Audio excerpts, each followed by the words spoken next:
नमस्कार, बने रहिए हमारे साथ। मैं हूं रोबिन अग्रवाल, मुख्य वक्ता के लिए।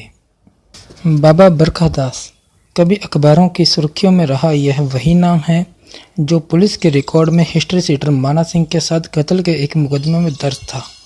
कत्ल हुआ था बाबा दुखिया का और विवाद था करोड़ों की संपत्ति के बंदरबाट का।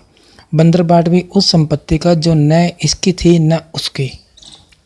इस विवाद को गुजरे 13 वर्ष हो गए, लेकिन निर्वाण कुटिया के नाम से पहचाने जाने वाली पदमपुर रोड स्थित यह विवादित भूमि एक बार फिर सुर्खियों में छा गई, जिसकी वजह है इस कुटिया के बाबा बरखादास के देहावसान के बाद कोतवाल के पास रिसीवर करोड़ों की इस भूमि पर गिद्ध दृष्टि।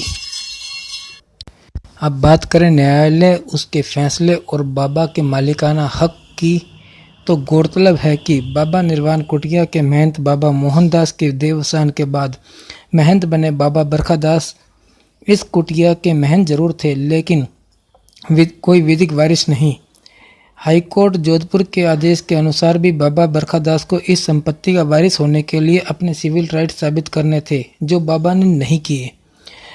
उच्च न्यायालय जोधपुर ने यह आदेश 3 बीघा से अधिक इस करोड़ों की भूमि के मालिकाना हक के संदर्भ में पेश एक याचिका पर तब दिए जब दुखिया हत्याकांड के बाद साल 2008 की 20 मार्च को अतिरिक्त जिला कलेक्टर न्यायालय के एक प्रारंभिक आदेश में कोतवाली थाना प्रभारी को इस विवादित भूमि पर रिसीवर नियुक्त कर दिया गया था, जिसके बाद से बाबा निर्वाण कुटिया के मुरब्बा नंबर 30 के किला नंबर 14, 15, 16, 23, 24 व 25 की कुल 3 बीघा 3 विस्वा भूमि का भौतिक कब्जा कोतवाली के पास रिसीवर है। वजह थी इस हत्याकांड के तार सीधे सीधे बाबा बरखादास के साथ जुड़े होना। बाद में लंबी चली न्यायिक जदोजहद के बाद बाबा बरखादास पर आरोप की पुष्टि नहीं हो पाई और न्यायालय द्वारा उसे आरोप मुक्त करते हुए बरी कर दिया गया।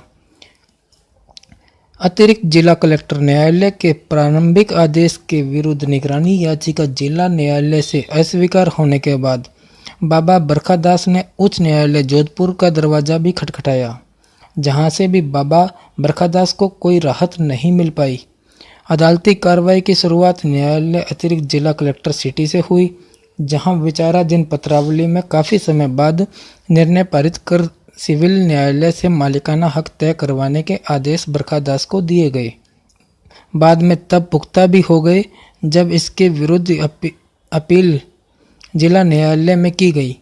जिला न्यायालय ने पेश निगरानी याचिका अस्वीकार करते हुए अतिरिक्त जिला कलेक्टर न्यायालय के आदेश को यथावत रखा। उच्च न्यायालय में जिला न्यायालय के आदेश को चुनौती दिए जाने पर 20 जुलाई 2017 को पारित एक आदेश में उच्च न्यायालय ने भी याचिका निरस्त करते हुए अधीनस्थ न्यायालय द्वारा जारी आदेश की पुष्टि कर दी।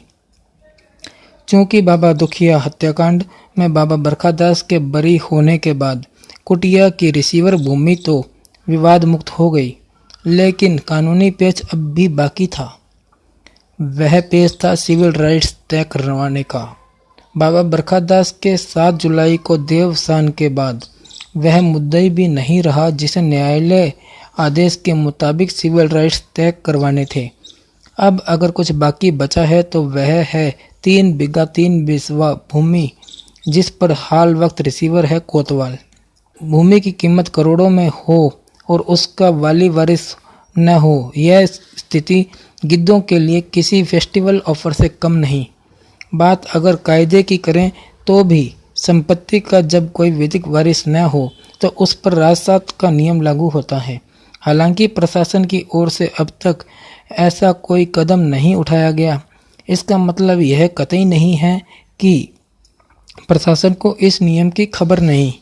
इसके बावजूद प्रशासन का साइलेंट मोड क्या गुल खिलाएगा, ये तो वक्त ही बताएगा।